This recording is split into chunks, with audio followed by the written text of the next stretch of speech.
I'm tempted to just blurt out something, but I'm actually going to tune into my own team if you're okay with that, just to see what they want to say. Yeah, sure. Because I feel like they'll have something interesting. So the first thing they're saying is to move from your heart center, to move from inside to out, rather than out to in. So I'm not surprised they've said this, because they do say this to me quite a lot. There's a misconception that in order to open your psychic abilities, you have to somehow zoom out of yourself. So you will go into your crown chakra or into your third eye chakra and sort of beam yourself away. So I'm going to open up to the universe and go beyond me to try and pull something from the void. I'm going to go beyond me to try and pull the angels down from wherever they are. The reality is that it's all you. It's all you. Nothing is outside of you. That's just a false illusion that we have, because we are in a physical form.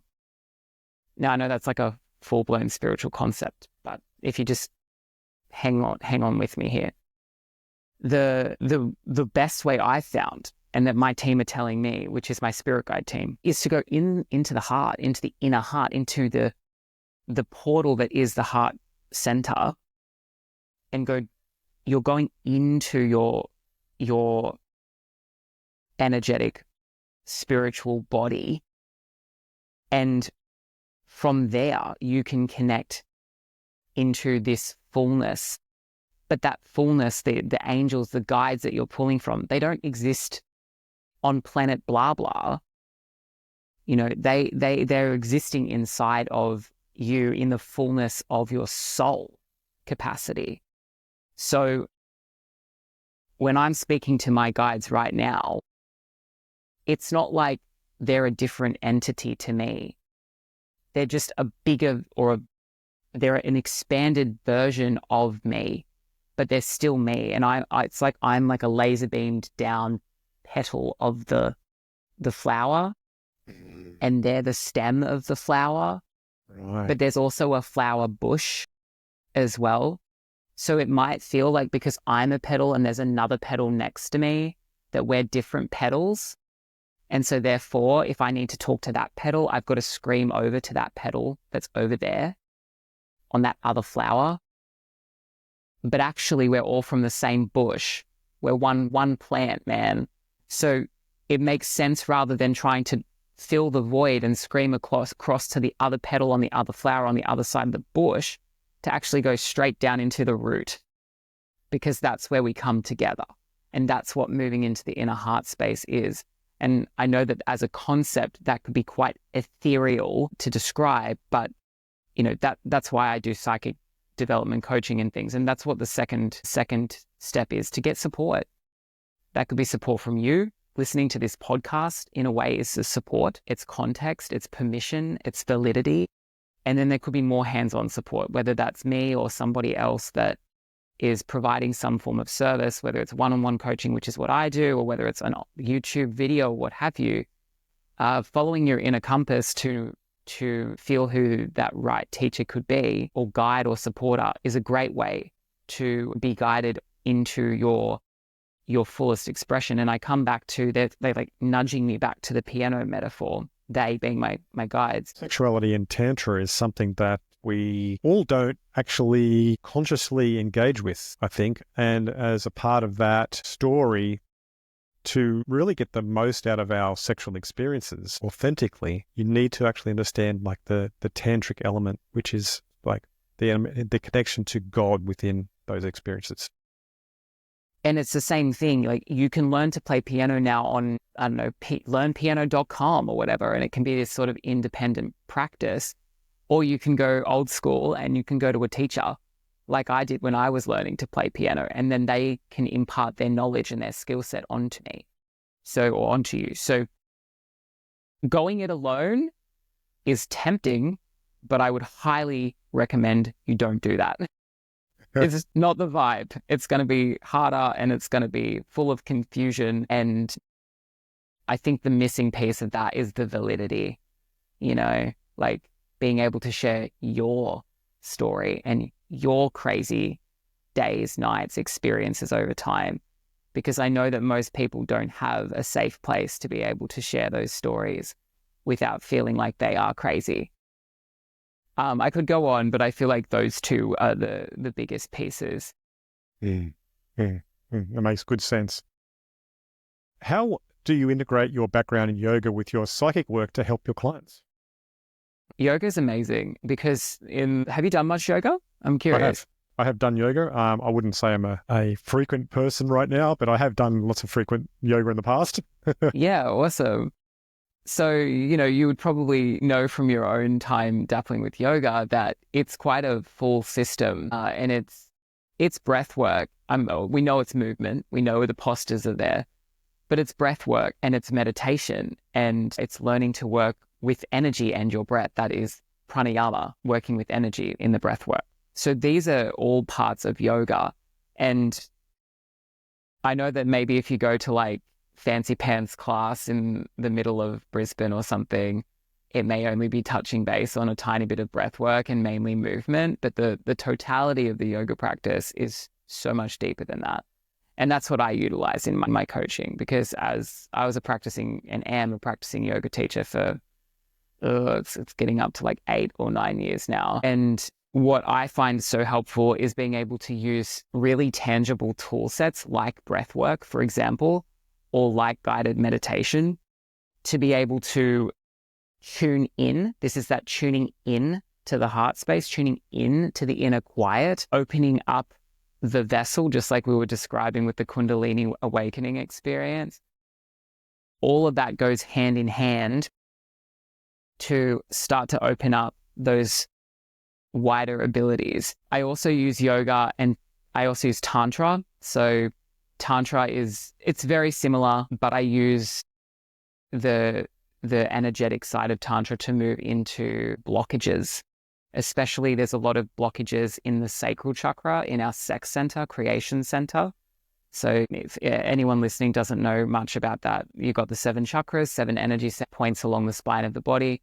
And the one I'm talking about sits basically in the groin. So it's the seat of creation. It is the seat of creativity. It is the seat of sexuality. All of those things are tied in hand. And often blockages there in our creative center will then block off the third eye, which is the psychic center. So it's like you're not tapped into life force because you've got a block, a fear, a something there. So because I was a tantric facilitator as well for such a long time, I weave that all together when necessary and within the consent of the client and with what the client wants to explore to essentially, okay, let's look at what's getting in the way of opening up the channel here. Let's focus on what can promote opening up the channel. And if the channel's already open or opening, let's start to work with the actual guides themselves to accentuate that, to make that more natural as a process to them. So yeah, yoga is one of many tools that I utilize, but I love it because it's so tangible. It's really real. It's in your body, with your breath, with your movement, and that can be really grounding because a lot of the stuff we do in psychic work is like, it's in woo-woo town, it's intangible. True. So turning to sexuality and Tantra, how has Tantra helped you heal sexual shame and what lessons can others learn from this practice? Yeah, cool. Do you know much about Tantra? I know a little, yeah. Yeah. Would it be helpful to sort of explain Tantra a little bit? Give it a bit of a framework so people understand where you're coming from there. Okay, sure. So Tantra is really misunderstood for the most part because it's one of those spiritual lineages that have a lot of breadth and a lot of mystery.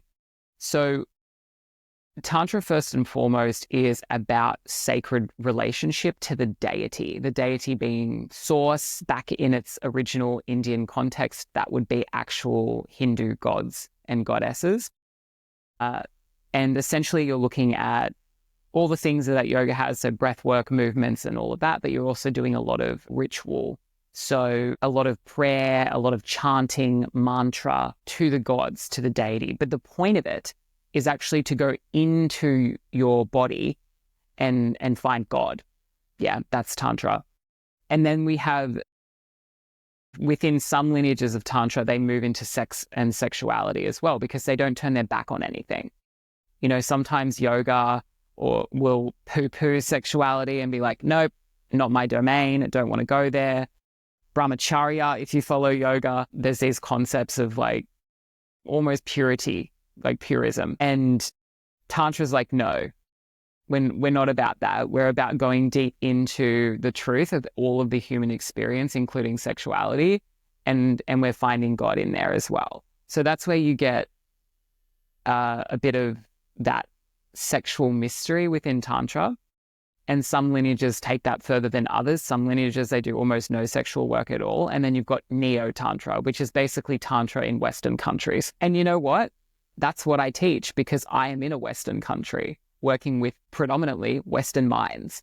So they actually do relate to Neotantra far more than they do to perhaps a more traditional Vedic Eastern tradition. So because there is so much sexuality wounding in this world, and I wish it wasn't, but it is, and it is my opinion that a lot of that is intentional, a lot of that is done to tie us away from our creative life force, and a lot of it is trauma, just recycling, you know, through family lines and all the unfortunate ways that sexual trauma occurs. Even if you haven't had sexual trauma, you absolutely have likely been conditioned sexually just by being in the world with so much sexual influence and nuance and shame and religion, and be super sexual because it sells, and don't be sexual because it's shameful and sinful, and all of the messaging that goes on. That blocks us off. It confuses us from our life force, from connecting into the truth of our sexual energy in a way that feels genuinely uplifting and nourishing. So Tantra is a beautiful, sacred tool to start to gently work with these fears, hang-ups, shames, guilts, addictions, whatever it may be, that kind of ickily hangs on the side of our life, yeah? That sort of just sits over there, but actually has a huge impact on how we see ourselves, on our confidence, you know, all of these pieces that are tied into our sexual energy. So if we can use something that is gentle, nourishing, invitational, non-threatening to open up and look at some of that wounding, look at some of that patterning, look at some of what is going on there.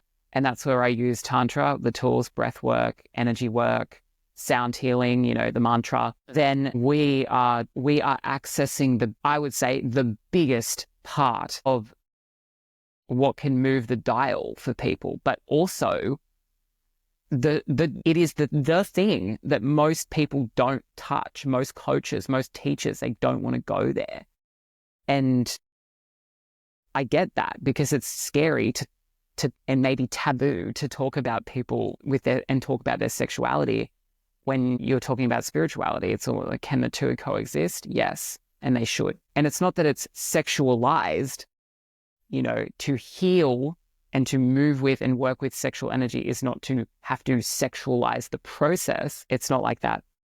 But, you know, to sum it up, I remember many years ago saying, I don't want to work with people half-assed. I want to work with people in their fullness, their full energetic body, root chakra all the way through to the crown. So I'm not going to skip over the sacral. And I think that's where the tantric work is a beautiful way to work with your fullness so that you can be in your fullness. Yeah, well, the whole being is the only way to really connect with God, you know, and goddess. I mean, I wish there's a better word, but it's all one. And without that being a part of you, you can't truly express yourself, right? You know, you're not coming from the authentic place that you're talking about that you need to get to. And so, like you say, opening up the whole way is the way. And it's a bit rebellious, isn't it? Because often in traditional spiritual practice, there's been the opposite. It's been turn off your sexuality and somehow become bigger and better than that and move beyond your sexual energy. I'm talking about like yogis in the cave type thing, or even traditional religion. There's this idea of your sexual energy is a sin. It is taking you away from God. It's taking you away from your fullness. I'm using God in a non-religious context. I'm using God to mean source consciousness. And if that is in the psyche, if that is running through the vessel, the body, the channel, no, it's the way that you then try and connect into a deeper aspect of you, it's going to be like deforming and warped, and it's not going to be able to move right down into the fullness of your channel. Am I perfect at this? Absolutely not. I've been deconditioning my own sexual trauma for 15 plus years, and every time I think I've found the next layer, there's another layer. And I'm like, how deep does this onion go, man? Like, I'm tired. And yet there's such a reverence in it, because the more we work with the sacral chakra, just like we would work with the heart chakra or the third eye chakra, like you said, the more of that totality of ourselves that we can access. It offers a better interface to the world, really. Yeah, absolutely. Absolutely.